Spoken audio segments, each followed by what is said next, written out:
Jumpa lagi dengan saya, Willy The Rooms, di The Sinners Channel.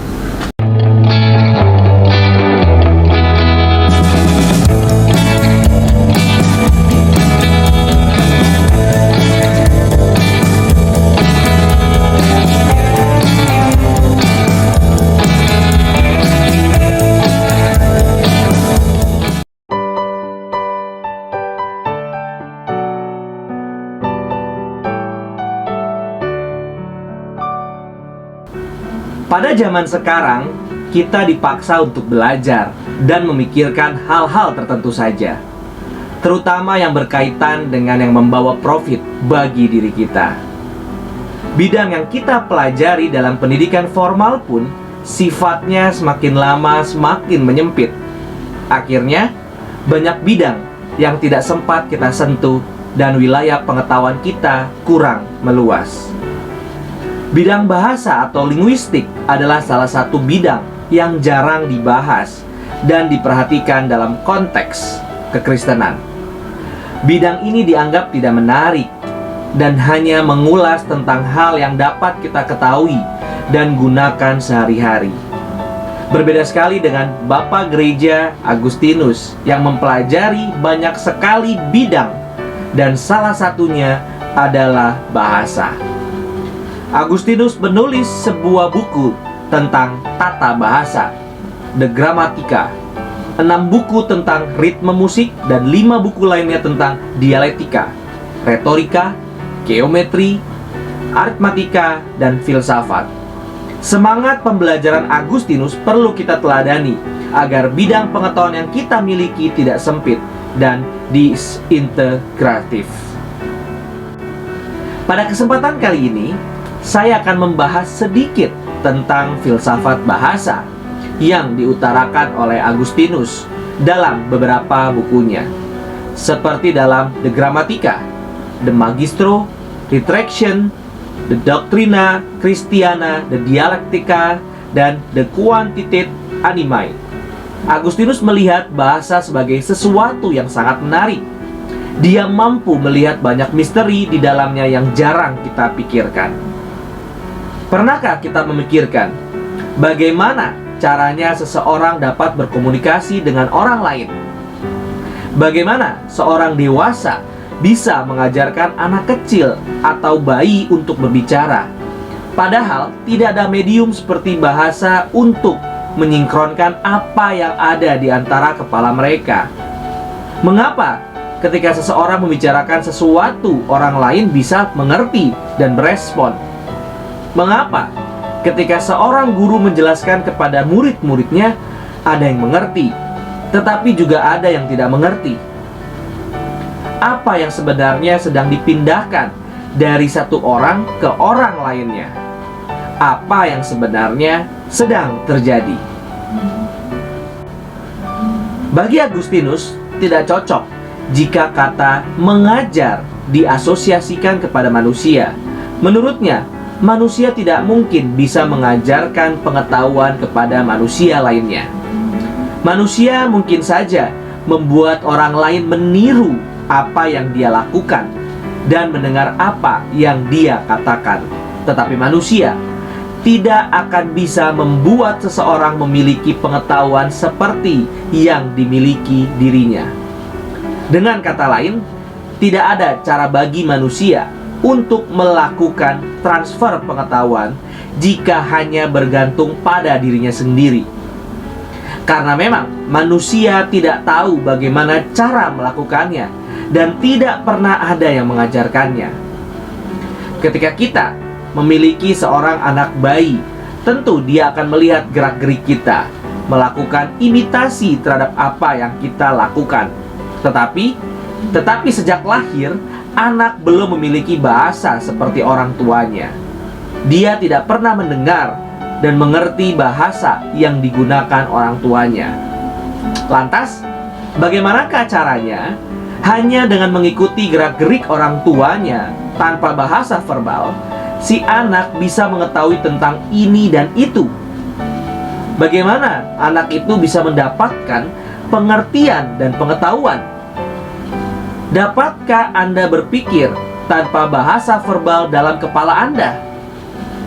Jika kita saja tidak dapat membayangkan apakah yang sebenarnya ada di dalam kepala anak kecil yang sedang belajar itu. Agustinus mengatakan bahwa pengetahuan semata-mata bisa didapatkan oleh manusia, bukan karena komunikasi dan bahasa. Pengajaran akan pengetahuan dimungkinkan hanya jika ada Tuhan yang berkuasa atas akal budi manusia. Tuhan sendirilah yang mengajarkan manusia. Berikut tulisan Agustinus tentang hal ini. Pada saat yang sama, saya menulis sebuah buku berjudul The Magistro, di mana setelah diskusi dan penyelidikan ditemukan bahwa tidak ada guru yang mengajarkan manusia pengetahuan kecuali Allah, seperti yang sebenarnya ditulis dalam Injil. Satu adalah guru Anda, Kristus. Matius 23 ayat 10. Argumen ini terlihat akan menghancurkan seluruh pengajaran yang dilakukan manusia. Pengajaran yang manusia lakukan seakan-akan sia-sia dilakukan atau bahkan tidak diperlukan sama sekali. Jika kita melihat lebih jauh dalam karya Agustinus lainnya, argumen Agustinus ini tidak membuang usaha manusia dalam pengajaran, karena dia menulis banyak buku untuk mengajarkan orang-orang di sekitarnya dan kita hari ini. Agustinus terlebih dahulu memperjelas kedaulatan Allah yang memegang pengetahuan yang kita miliki, bahwa pengetahuan tidak pernah dikuasai oleh manusia sepenuhnya, dan Tuhan memberikan pengetahuan kepada siapa Dia mau berikan. Maka jangan heran ketika kita menemukan ada orang yang sulit sekali diajar dan belajar, padahal orang itu benar-benar ingin belajar dan memiliki kualifikasi yang cukup untuk mempelajari sesuatu. Jika Tuhan tidak membukakan, orang itu tidak akan mengerti walaupun belajar berhari-hari. Ini juga yang menjadi jaminan bagaimana pertama kali bayi yang tidak memiliki bahasa verbal bisa belajar melalui orang tuanya dan seakan-akan bisa berkomunikasi. Dalam karya Agustinus lainnya, dia menjelaskan apa tugas dari bahasa dan bagaimana cara kerjanya. Agustinus percaya bahwa tujuan dari bahasa adalah membawa informasi melalui kata-kata. Satu-satunya tugas dari kata-kata adalah sebagai penanda, sign dari sesuatu.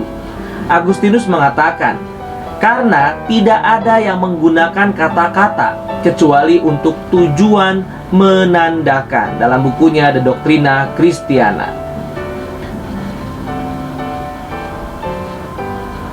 Agustinus membagi sign, tanda, menjadi dua macam, yaitu natural sign dan given sign.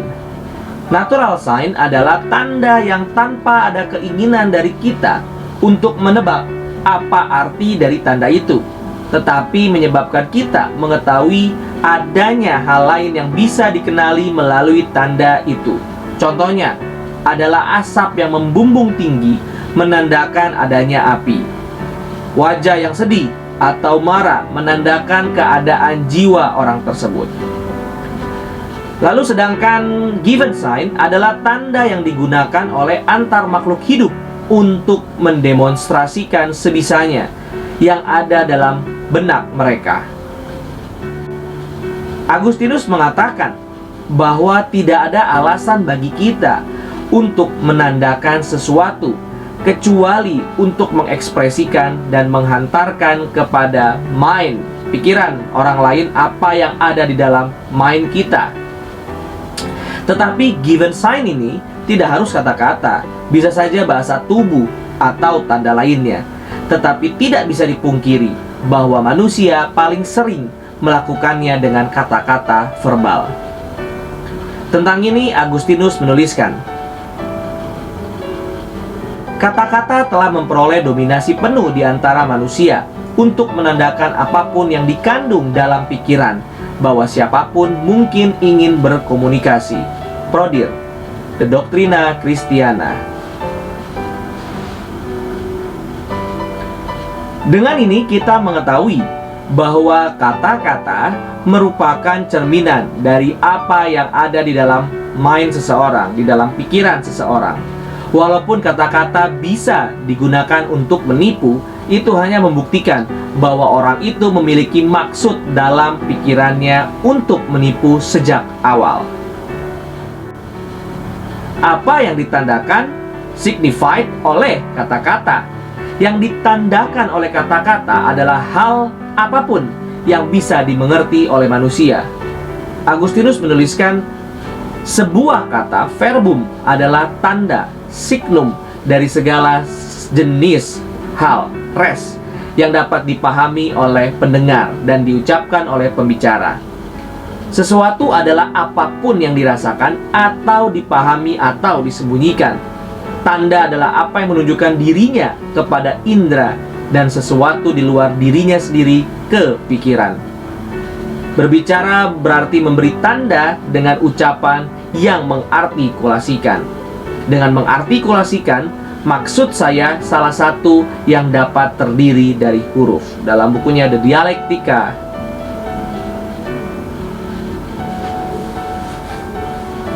Dengan ini kita bisa melihat bagaimana pikiran berhubungan dengan kata-kata. Misalnya kata jika. Kata jika menandakan apa? Menurut Agustinus, kata jika menandakan keraguan. Lalu kata keraguan menandakan apa? Apakah kata jika dan keraguan menandakan hal yang sama? Dalam penandaan yang sudah buntu ini, Agustinus mengatakan, di mana keraguan jika tidak ada di dalam pikiran? The Magistro, karya Agustinus. Pengertian bahasa Agustinus ini membukakan kita pada hidup yang teistik. Bahkan dalam wilayah bahasa, kedaulatan Allah lah yang menjamin pembelajaran bahasa. Seperti yang dikatakan oleh Rasul Paulus, bahwa Allah lah yang memberikan pertumbuhan. Demikianlah perkembangan pembelajaran bahasa seorang manusia pertama-tama merupakan pemberian Allah yang kita kenal sebagai anugerah umum Allah kepada umat manusia. Melalui hal ini, Agustinus menyadarkan kita akan kebesaran Allah yang berdaulat dalam segala hal, termasuk dalam bahasa yang kita kuasai. Dialah Allah yang mencipta dan memelihara ciptaannya. Soli Deo Gloria. Terima kasih. Tuhan Yesus memberkati.